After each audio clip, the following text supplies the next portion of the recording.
Assalamu alaikum friends. Welcome to 20th lecture of C++ programming course. Friends, आज के lecture का आगाज करने से पहले मैं आपको एक प्रोग्राम दिखाता हूं जो गालबन हमने थर्ड लेक्चर में लिखा था। कि डेव सी प्लस प्लस में इसको ऑलरेडी मैंने ओपन किया हुआ है। ये प्रोग्राम था जिसमें हमने जो यूज़र है उससे 10 स्टूडेंट की एज ली थी। स्टूडेंट ने मीन किसी क्लास के 10 स्टूडेंट थे और उनकी एज यूजर ने दी एक एक करके। एक स्टूडेंट की एज दी, फिर दूसरे की, फिर तीसरे की। ठीक है, तो ये देखें इतनी ज्यादा हमने लाइन ऑफ कोड लिखी थी 10 स्टूडेंट की एज लेने के लिए। तो उस वक्त मैंने आपको कहा था कि ये सारे का सारा काम लूप के जरिए just 3 to 4 line of code में हो जाएगा। ठीक है, ये जितना भी काम है ये सारे का सारा यहाँ से लेकर यहाँ तक। ये देखें इसमें ये कोई 20 लाइन बन जाती हैं। तो ये 20 लाइंस को अगर हम फॉर लूप में यही कोड लिखें तो ये जस्ट 2 to 3 लाइन में हो जाएगा। ठीक है, तो ये लूप्स का फायदा है कि ये काम को कितना ज़्यादा शॉर्ट कर देता है। अब हम जो आगे मूव करेंगे हमारा जो कोड है वो ज़्यादा कंसाइज यानी ज़्यादा शॉर्ट और एफिशिएंट होता जाएगा। तो ये आप खुद सोचें कि अभी किस तरीके से आपने लूप चलानी है और उस लूप में आपने एक वेरिएबल पहले डिक्लेयर और इनिशियलाइज करना है, फिर कंडीशन लिखनी है लूप में, और फिर उसके बाद आपने लूप के अंदर क्या करना है कि यूज़र से इनपुट लेते जाना है एक एक स्टूडेंट की, और लास्ट पे अपने वेरिएबल को इंक्रीमेंट करते जाना है। तो ये आप खुद सोचिए और खुद करें, ये बहुत इजी है, ये आप कर लेंगे। ओके, तो मूव करते हैं। आज का लेक्चर हमारा है इंक्रीमेंट एंड डिक्रीमेंट ऑपरेटर। तो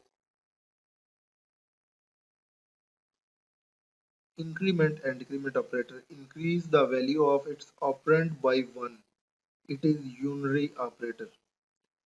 ये अपने ऑपरेंड की वैल्यू 1 से इंक्रीज करता है, बाय 1 इंक्रीज करता है। ठीक है, और ये यूनरी ऑपरेटर है। यूनरी मीन कि इसके साथ सिर्फ एक ऑपरेंड होता है। इससे पहले भी हम एक यूनरी ऑपरेटर स्टडी कर चुके हैं, वो था not operator. Not operator logical operator था। ठीक है, जहाँ पे हमने एंड ऑपरेटर और ऑपरेटर वो दोनों बाइनरी थे, और नॉट ऑपरेटर पड़ा था जो कि यूनरी ऑपरेटर था, जो अपने ऑपरेंड की वैल्यू को ट्रू से फॉल्स करता या फॉल्स से ट्रू कर देता था, मीन के इन्वर्ट कर देता था। तो ये भी यूनरी ऑपरेटर है। ये अपने ऑपरेंड की वैल्यू बाय 1 से इंक्रीज कर देता है, मीन के इसके ऑपरेंड की वैल्यू अगर 1 है तो ये उसको 2 कर देगा, 2 है तो 3 कर देगा। इस तरह अगर डिक्रीमेंट ऑपरेटर है तो ये अपने ऑपरेंड की वैल्यू -1 कर देता है। अगर 2 है तो 1 कर देगा, 1 है तो 0 कर देगा। इन our previous programs we increment the variable named number as number is equal to number plus 1। तो ये आपने देखा, इससे पहले हमने जितने भी लूप्स के रिलेटेड हमने प्रोग्राम लिखे, उनमें जब हम वेरिएबल को इंक्रीमेंट करने गया तो हमने ये कोड लिखा, number is equal to number plus 1। ठीक है, तो इंक्रीमेंट और डिक्रीमेंट ऑपरेटर इसकी एक शॉर्ट कोड, एक शॉर्ट की हमें बताते हैं, वो क्या है। यूजिंग इंक्रीमेंट और decrement operator we can do it as number plus plus. ठीक है, तो ये देखें कितना शॉर्ट हो गया है। Number is equal to number plus 1 जो है वो ये जो है ये पूरे का पूरा इसमें कन्वर्ट हो गया। तो ये हम सिर्फ अगर नंबर प्लस प्लस लिखेंगे तो इसका मतलब क्या होगा, number is equal to number plus 1। ठीक है, तो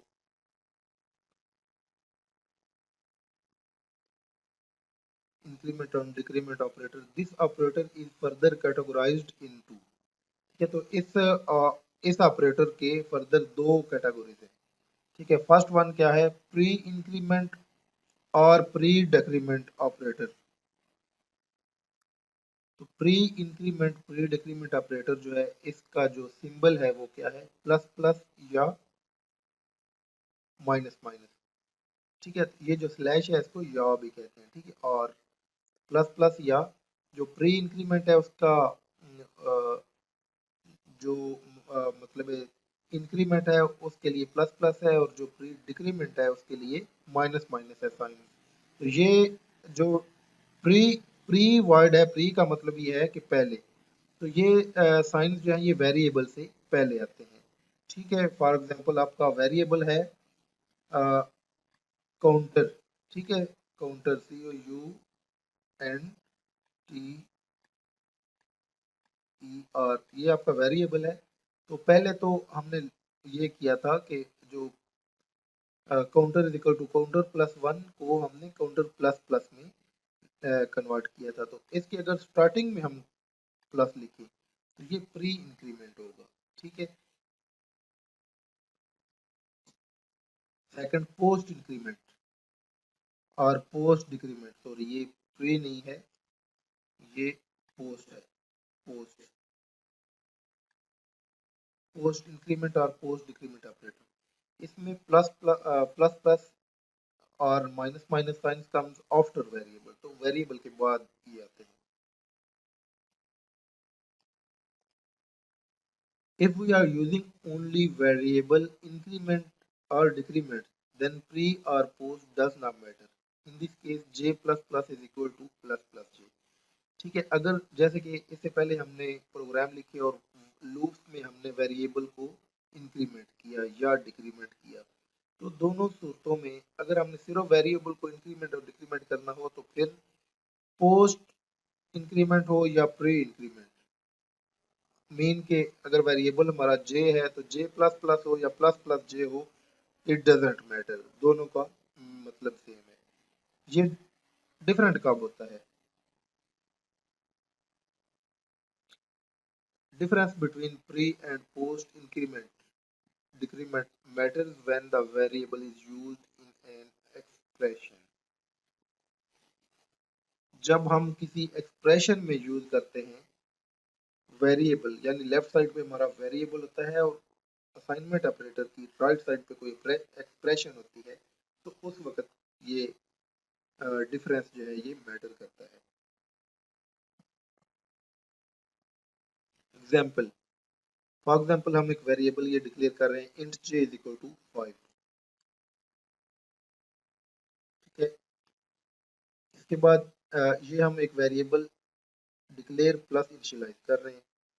अभी हम क्या करते हैं कि एक और वेरिएबल ये डिक्लेयर करते हैं इंट x, और इसको वैल्यू क्या देते हैं j प्लस प्लस। तो यहाँ पे क्या हो रहा है, what will be the value of x variable, इनके x को कौन सी वैल्यू जा रही है, क्या 5 जा रही है या कोई और जा रही है? अभी देखें, इसमें क्या होता है कि पहले आपका जो ये वेरिएबल है इसके साथ ये जो प्लस प्लस है ये पोस्ट इंक्रीमेंट है। ठीक है, तो ये पोस्ट इंक्रीमेंट जो है इसमें क्या होगा कि ये वेरिएबल पहले जो है वो जो j की वैल्यू है 5, वो पहले असाइन होगी x वेरिएबल को। ठीक है, तो x में 5 चला जाएगा, और उसके बाद j के साथ जो प्लस प्लस है पोस्ट इंक्रीमेंट, यानी वो बाद में इंक्रीमेंट होगा, यानी उसके बाद फिर j की वैल्यू 6 हो जाएगी, लेकिन जो असाइनमेंट है वो पहले हो चुकी होगी। तो इट मीन्स कि जो हमारा j है उसकी वैल्यू क्या, x की वैल्यू सॉरी क्या होगी 5, x में 5 सेव होगा। ओके, नेक्स्ट, अगर हम int x is equal two plus plus j करें तो फिर क्या होगा? प्लस प्लस क्योंकि प्री इंक्रीमेंट है तो प्री इंक्रीमेंट मीन के पहले इंक्रीमेंट होगा, तो j की वैल्यू हमारी 5, तो 5 से हमारी j की वैल्यू पहले 6 होगी, 6 होने के बाद फिर असाइन होगा। ठीक है, x को, तो x की वैल्यू यहाँ पे क्या होगी 6। ठीक है, तो इसमें क्या हुआ, पहले असाइनमेंट हुई, फिर प्लस प्लस हुआ, फिर इंक्रीमेंट हुआ। इसमें पहले इंक्रीमेंट हुई, फिर असाइनमेंट हुई। ठीक है, तो ये आपने डिफरेंस याद रखना है।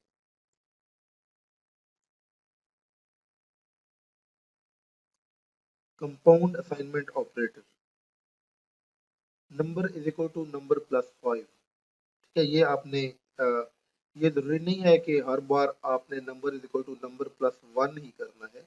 नंबर प्लस 5 की भी जरूरत पड़ती है, नंबर प्लस 10 भी आपको करना पड़ेगा। In this statement two operation are performed, यहाँ पे दो ऑपरेशन हो रहे हैं। नंबर एक एडिशन, नंबर प्लस 5 ये एडिशन हो रहा है, और सेकंड असाइनमेंट कि जो एडिशन के बाद रिजल्ट है वो हम लेफ्ट साइड पे जो नंबर वेरिएबल है इसको असाइन कर रहे हैं। Compound assignment operator perform above two operation in short. ये कंपाउंड असाइनमेंट ऑपरेटर का क्या फायदा है, ये देखें, ये सिंपल उस लाइन को जो हमने ऊपर लिखी थी, number is equal to number plus 5, उसको number plus is equal to 5। ठीक है, ये देखें, ये बहुत शॉर्टकट है, बहुत शॉर्ट कोड है। ये number plus is equal to 5, इसका मतलब क्या है, इसका मतलब है number is equal to number plus 5। ठीक है, तो इसमें भी दोनों ऑपरेशन हो रहे हैं, एडिशन भी हो रहा है और असाइनमेंट भी हो रही है। Similarly we can have number is equal to number into 5 को हम number into is equal to 5 कर सकते हैं।